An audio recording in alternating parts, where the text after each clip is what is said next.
I liked my last Player 2 so much, I needed to try this Tele.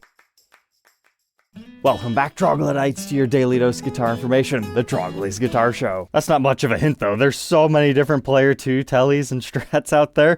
This one is a Guitar Center exclusive called Moonlight Drive. And I've got to say, straight out of the box, this is a really gorgeous dark blue. If you've ever had a blue raspberry dum-dum sucker, you know exactly the hue that this is. This is gorgeous. But if you're not a big Tele guy, there's actually 3 different instruments within this new series. As joining this one is a P-bass and an HSS Stratocaster. And brand new, these are a penny shy of $1,000, $999.99. So besides the cool color, is that all you're paying a slight premium for? I mean, these Player 2s, they have so many different body woods and combinations and limited editions to choose from. The base level one is $799, and that runs all the way up to $1199. The Moonlight Drive series has 3 main characteristics.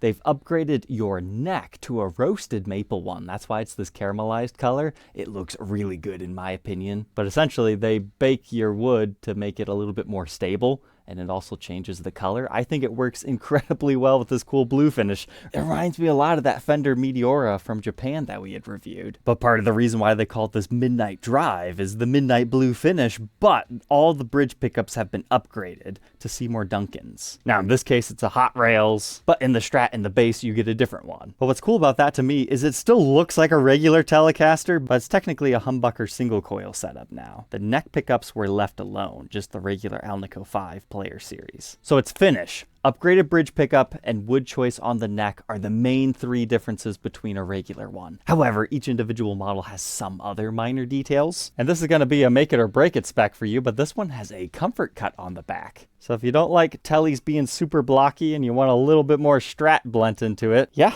it's there. Just an FYI though, this does not come with a case or a gig bag. You're gonna have to purchase that separately. But that ranges anywhere from $25 all the way up to $250 plus. You've got plenty of options to put this into. Or just throw it on your guitar rack and you're good to go. But I wanna know more. Let's go ahead and throw it onto the workbench to take an individual look at its parts and specs while we hear a word from our sponsor, Guitar Center. Guitar Center's having Guitar-A-Thon, where they're having many a crazy sales up through the 30th, so you got just a little bit under a week, including the original Fender Player 2 Telecaster that you can save $150 on, and even models that aren't on sale, like we're documenting tonight, can still earn 2 times rewards points. Guitar Center provided tonight's Telecaster for independent review in exchange for this message. If you're interested in anything Guitar Center's selling and want to check out their sale, it doesn't even have to be a new guitar. It can be strings, picks, any type of accessory, tuners. Click my affiliate links in the description or the pinned comment. That lets Guitar Center know that they should send me more guitars to review, because the public finds them helpful to learn about their exclusives as well as other models that brands are selling. So if you find my reviews helpful, please click those links. Inside our dark blue friend, let's go ahead and check out these pickups. What kind of routes are we rocking under here? Oh my goodness! It's got a sucker route! Because why else would you need an additional route right here? It's our blue dum-dum. Let's see, is it actually the same color? That looks pretty darn close to me. Totally gonna leave that in there because somebody's gonna be very surprised one day. I put that in there just in case it wasn't obvious. But we do have a humbucker route in the neck, so if you wanted to change this single coil out for another humbucker, you could. Then you've got a single coil here, and what do you have underneath your bridge? I was kind of expecting another humbucker route, but no, it's another single coil Tele style. So if you're thinking about further modifying one of these, I hope this is beneficial, because I just messed up my intonation in order to see this. But you can very clearly see now where the strings go through the body and the 4 screw holes that secures the bridge assembly to the top side of the guitar. But here's visual confirmation of our Seymour Duncan hot rails. You can look that code up to find out that that's correct. And this they just call an Alnico 5 Player Series pickup. It's what's in all the other Player 2s, so not necessarily special. But since this was already such a modern Telecaster, having a 3rd pickup in here really wouldn't be that out of place. But within the circuit, the hot rails is 14.8 k ohms, 8.15 in the neck, then they play together at 5.35.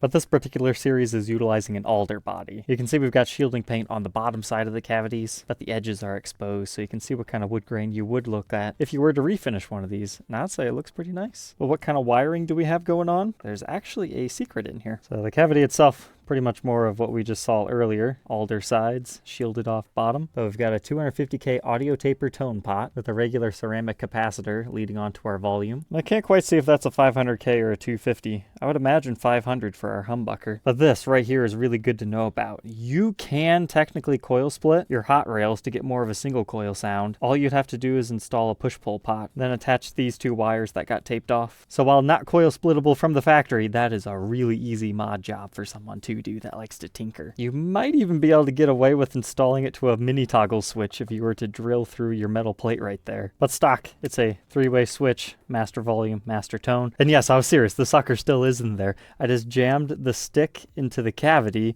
and then it's slightly bent down. That way you don't have to deal with rattling against a pickguard or anything. We've now got some extra tasty tones out of this one. But here's a look at the outside of your neck pickup as well as your bridge. You can see that Seymour Duncan branding. But if you do not want that on your guitar, you can take some fine sandpaper or even a fret eraser and it does come off. I'll show you using this 120.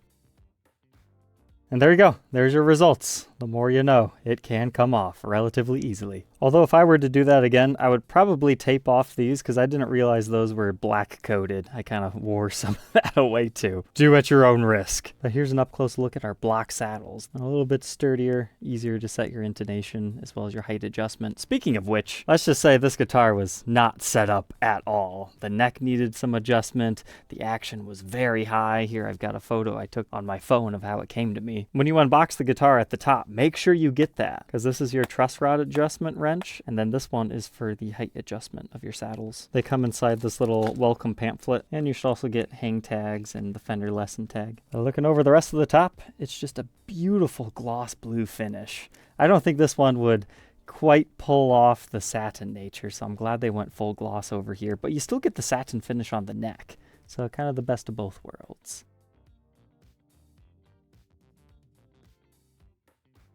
But now moving on from our alder body, we've got our maple neck with rosewood fretboard. Just like the previous Mexican Fender that we reviewed, they're doing a fantastic job of polishing these frets. When I conditioned the fretboard and wiped it off, I'm getting a lot of black residue off of it. If you're curious what that is, that's just the byproduct of the metal polishing compound. So I wish they would clean a little bit more of that off. I know it's time consuming, but having nice shiny frets straight out of the factory, I think it's a worthy trade-off. So if you're playing this and your fingers turn black, that's why. That'll eventually stop occurring. And you can expedite that process by wiping it down too. But it measures 25.5 inch for our scale. This one targets the 9.5 inch fretboard radius, and I measure a 1.65 inch nut width, staying pretty skinny at about 2.04 at the 12, with a 0.87 first fret neck depth, increasing to essentially 9 at the 12. It's classified as a modern C within Fender's territory, but I would say a little bit on the thinner side. Here's a look at that neck profile at the 1st fret and the 12th fret. Nice and rounded. But you've got white side marker inlays with the roasted maple neck, and then the rosewood board on top of that. It's looking cool, especially with your side profile with the white and the blue. But hear me out, Guitar Center. White phenolic fretboard, white headstock, make it completely look like a sucker. Maybe we could just have a straight up blue pickguard or leave off the pickguard. That would be a fun model. I do want to take a second just to talk about how smooth that fretboard is. They had to have finally sanded that down. It's nice. You hardly feel any of the pores of the wood grain.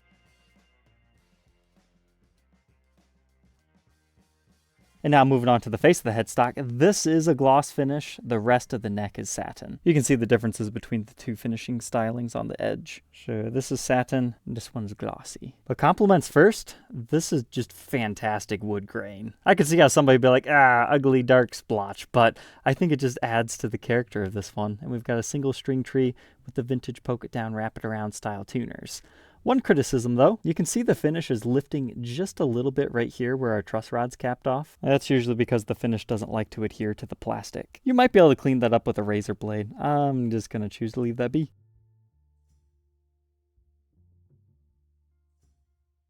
Now that I've got it all strung back up, we talked about setting your guitar up as far as getting your action to where it needs to be, as well as making sure the neck is straight. I suppose I could elaborate that. If you sight your neck this way and it's bowing down, that means you need to put your truss rod in here and turn this way. If it's bowing upward, you need to do it the other way. It's more common to need to turn it this way to remove some of that. If easier for you, you can also check for that looking this way. Sometimes that's the more accurate. But many players actually prefer just a little bit of bow in the neck. Not a lot, just a little. And then as far as action, that's all personal preference. Usually I just put it as low as it goes. That's what we were talking about earlier down here. You can lower the saddle. Intonation are these screws. Now another extremely common thing you should look for when setting up especially a newer Fender is they don't always get the neck pockets correct. Look straight over top. These middle two strings should line up with the dots in the center of them. If they do not, that means you might need to bump your neck over. Now sometimes that's as easy as just slightly loosening the back bolts and jutting it over, then screwing it back down. This particular one, I think it needs a little bit of extra help. I even added a very small shim over here. But again, I am not an expert, and if you're not comfortable doing that, take that in, get a setup done. A symptom of that is if you're doing soloing and your high E starts to fall off, because it's the string spacing we're talking about, there's a little bit extra for your low E, and then your high E comes over here. But some guys actually like it being so close, so it's kind of a personal preference thing, but generally speaking, all these strings should be ever so slightly moved over. But for me, I'm a lot happier with this now that I've given it a little bit of a setup.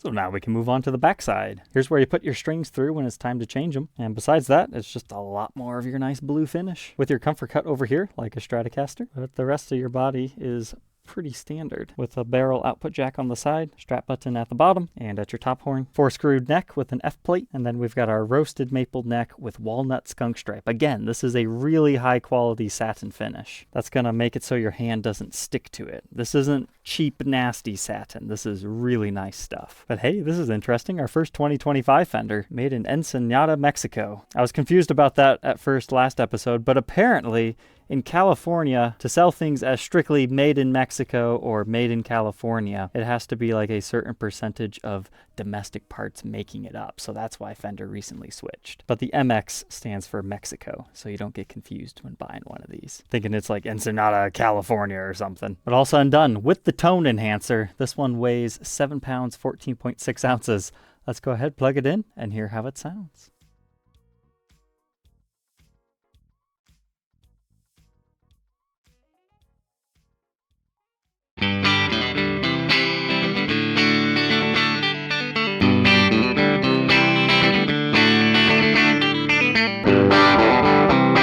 Hold the phone. That's not a usual Telecaster.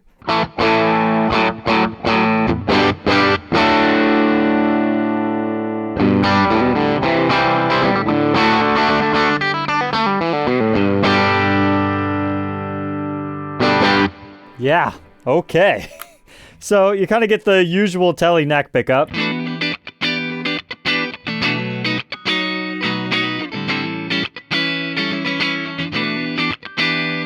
The true beauty of a Tele is its middle position, blending the pickups.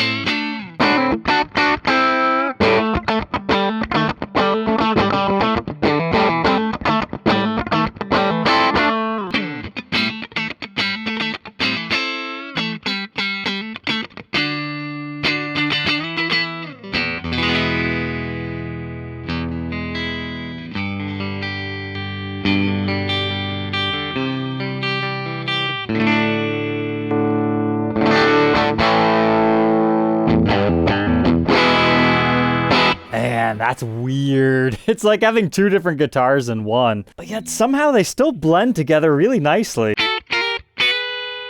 But now let's take this thing for a drive.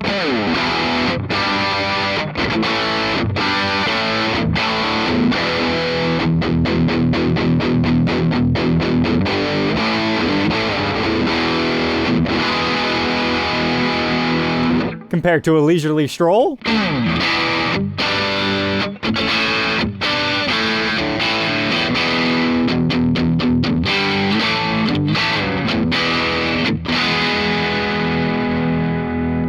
And I suppose we could call this one a jog.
I don't think I'll ever get over the tones of this thing. I'm not sure whether to call it versatile or just two different guitars in one, because that's not secret sauce, that's just in your face.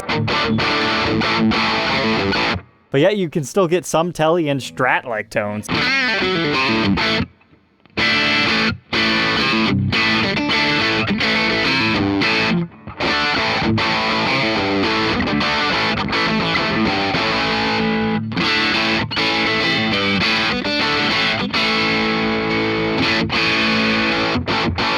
I think that's the best way to put it. A little bit of Tele, a little bit of Stratocaster, a little bit of really heavy, dark humbucker.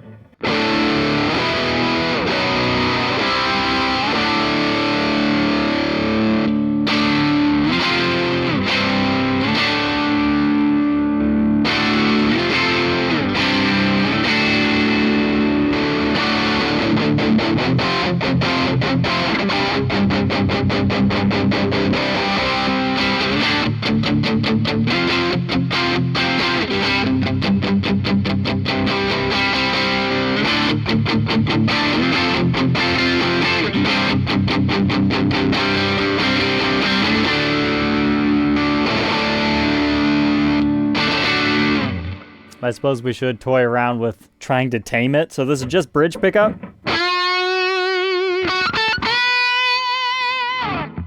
Let's roll it down just a couple of notches.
You can get a few different voicings out of that humbucker.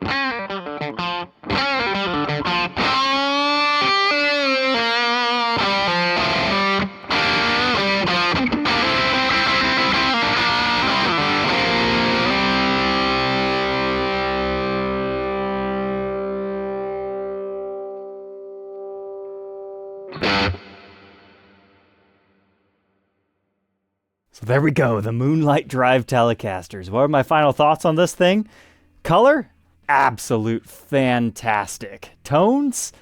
Surprising. Definitely was not expecting what it sounds like because, yeah, I kind of understood it had a humbucker, but I didn't realize just how different that would sound in the middle position and the bridge. It really is like having 3 different guitars as we were talking about. So keep that in mind. Now, as far as the setup of this one straight out of the box, no.